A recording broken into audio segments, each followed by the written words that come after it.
We've got to let Lila go in a couple of minutes, but before we do, I want to go to another topic. We were trying to get questions from a lot of our listeners. It's like, if you want to ask Lila something, then what would you like to ask? And we got a question from Justin, who said, Lila is Catholic, and a great many Catholic theologians say that Lila should change her tactics because it's never justified to use evil means, deception, to achieve a good end. What do you think of that debate, and do you consider the lies that you tell Planned Parenthood workers to be sinful? Okay, so first of all, I would say, he mentioned a great many Catholic theologians. The Catholic community has great people faithful people on both sides. Mm-hmm. And I definitely would side with those like Dr. Peter Kraft, who's a wonderful thinker from Boston College and a great Mm-hmm. author who sides with live action on this one, and many others. This is an issue that is not, spoken about from the top down in the Catholic Church. This is something that many people, not too many, but some people disagree on, and there are some voices in the Catholic community who speak out against our tactics. We enjoy overwhelming support, which I'm thankful for. But the bottom line is I would just kind of put the question back on you instead of, because I don't have time to get into a lot of the details here.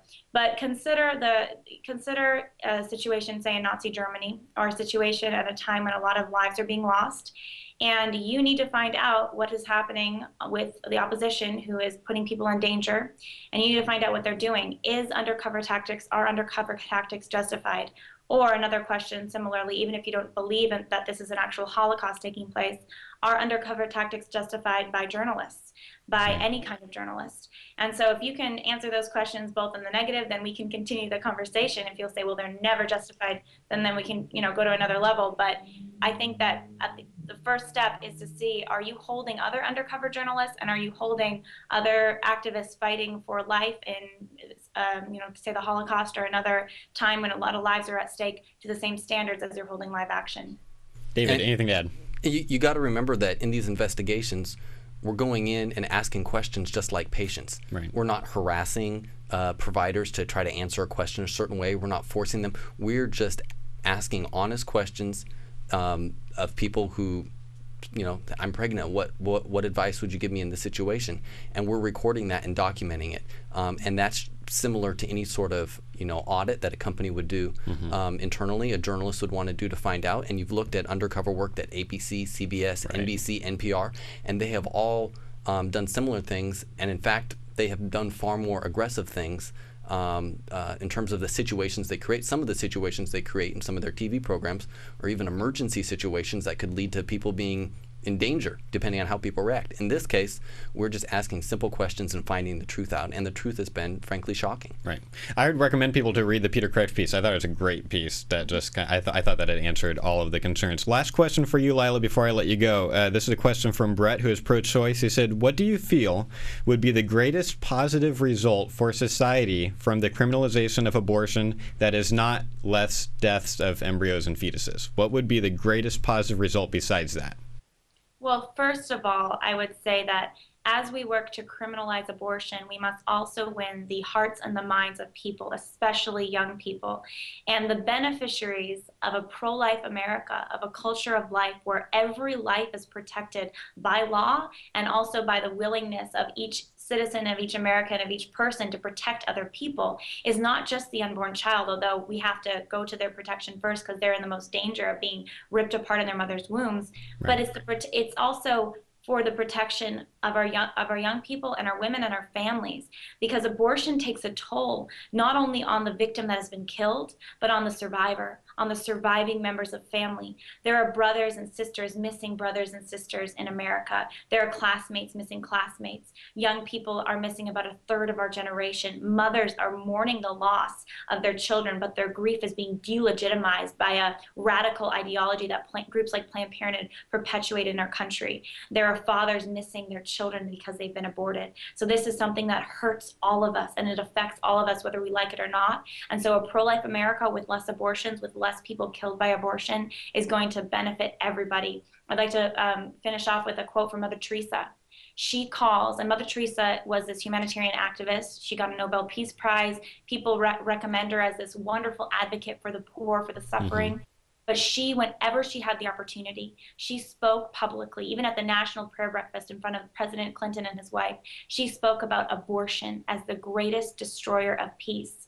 And she said that we will never have peace in the world if we allow for abortion. She said that the greatest destroyer of peace is the cry of the innocent unborn child.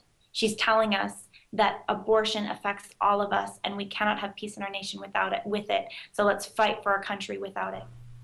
Okay, we're going to let Lila go. She's got another interview to go to. Thanks for being on with us, Lila. Thanks all. Have a good time. See you later all. Okay, well, bye. David, a couple more questions for you. This is from Rogelio. I don't even know if you can answer this or not. Okay. Will live action continue to target Planned Parenthood, or do you ever plan on infiltrating independent abortion facilities? You know, most of the investigative focus has been Planned Parenthood. We actually have, in a few cases, investigated non-Planned Parenthood facilities. One of them was in it was a project I was involved with, was in Kentucky. Okay. It was just medical misinformation. Was that part of the Rosa Acuna project?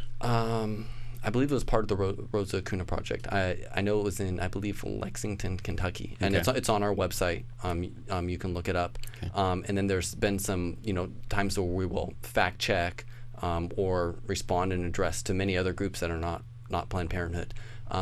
But no, we're not limited just to investigating Planned Parenthood. But I think Planned Parenthood lends itself to investigation because of the standard that they want to ascribe that they hold up. Right. You look at one independent clinic somewhere, and if you find the sort of abuses going on there, people can write it off as a single clinic. Right. But when you find Planned Parenthood, the largest network in the country of abortion chains, and you can find a consistent pattern there, I think it proves a lot more about what's going on in the industry. It's bigger fish in the end. I mean, that's what I told him on Facebook when he posted this. I can guess what Dave's going to say is that they're bigger fish. If you can shut down Planned Parenthood, you just shut down a lot of abortions. Whereas, we could do, or you guys could do these investigations and try to shut down every single clinic one at a time. And you look at the history when you find that when there is a bad abortion doc who's has this license revoked, and you see many cases they move to a new state and have their license revoked and move to a new state, and they just jump around, and it's very difficult to keep up with their lies. Right. And in some ways, Planned Parenthood, by trying to be above that a little bit and try to have a reputation, they bring on themselves greater scrutiny. And I think the investigations have shown that they haven't stood up to that. This is another question from Mickey, who's pro-choice. He said, why don't you do something more valuable with your time involving unwanted children that are already here? Well, I think that really is assuming that there isn't all sorts of work that we are involved in helping children. I can tell you that one of the greatest joys in my life is my sister, who's adopted. Adopted out of an orphanage, and I just thank my parents so much who they lived out their pro-life values, and they said, who is the child that we can help that is in need? And I have just a wonderful relationship with my sister. She's just such a blessing in my life, and I know countless other pro-life people who have adopted, who regularly are involved with providing care for children and those in need. And so I think that there's an assumption there that people who are involved in advocating for the life of the unborn are not involved in other things, and that's just plainly false. Now, Scott Klusendorf would take a different approach, and he would say this is the way many pro-lifers respond. I want your take on this because I've been thinking about this lately. So Scott says, we shouldn't start with that response. That we should start by talking about how that doesn't mean anything to our argument. That we could be the meanest. We hate kids. We're never going to adopt any kids, but it wouldn't say anything. Right. We could still be right. And it's an ad hominem attack. At the same time, though, the more I'm around, the truth changes you.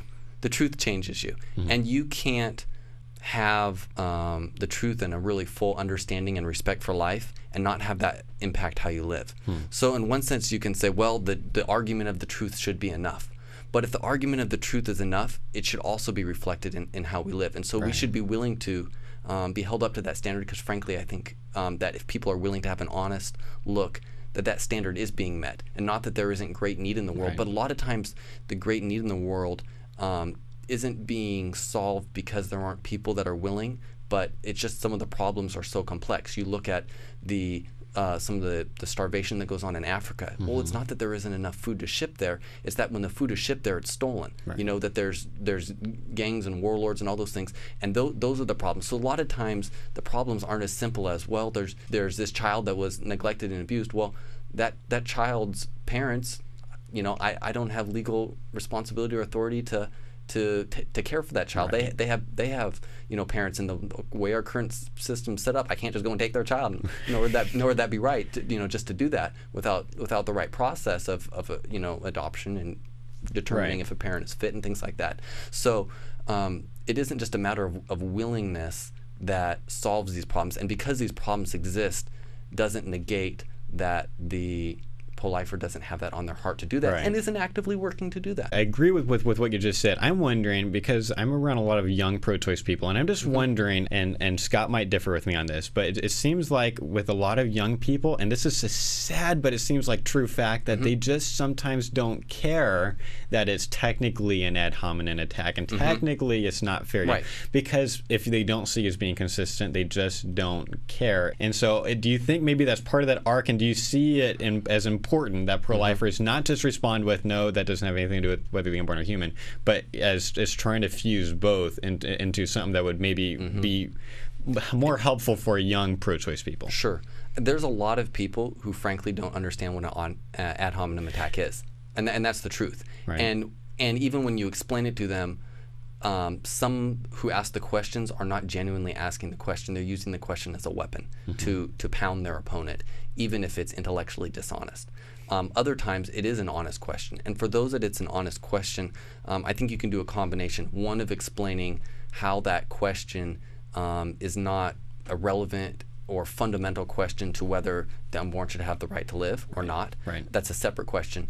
But also, I think that the evidence is there that their question, even in some ways as unrelated as it is, can be answered. And I think showing the care to answer that question, assuming that it's genuinely being asked, I think that shows like a care for someone, Yeah. and that shows a you know, willingness to say, even though I don't think your question maybe is even a fair question, if this person is asking it with a heart of trying to understand and a heart of not just trying to, you know, blow somebody up in a debate, you know, I'm willing to go that extra mile. And I think when they see people willing to go that extra mile, it breaks down barriers, and you're able to open doors of communication, and you're really able over time to change people's minds. It's not saying that it's not important to help people understand why that's not relevant to the important question. It's meeting them where they're at, Right. but then also trying to help them understand that. It seems like if you combine those two things, and sometimes it's like, yes, now hopefully they understand that's not a good argument, but at the same time, they're, wow, okay, that's, you know, they see you as a person and not just this pro-life caricature that they have of us. As, Right.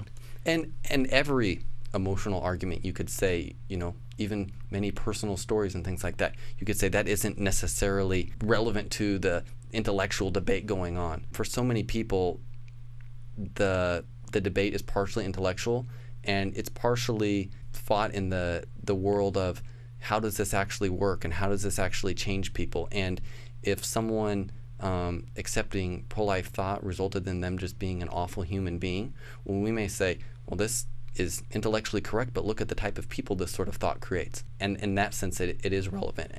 And I am thankful that, in my experience, the people who really have that consistent pro-life ethic throughout their life do live it out. And not always perfectly, and not everyone. Right. But I think if there was a statistical study or measure, it would be compared very well with the general population. David Schmidt's the media director with Live Action. You can check out their website at liveaction.org. Thanks for watching. Have a great week. You've been watching Life Report, pro-life talk, real-world answers. Life Report is produced by Right to Life of Central California. Visit their website at fresnoprolife.org.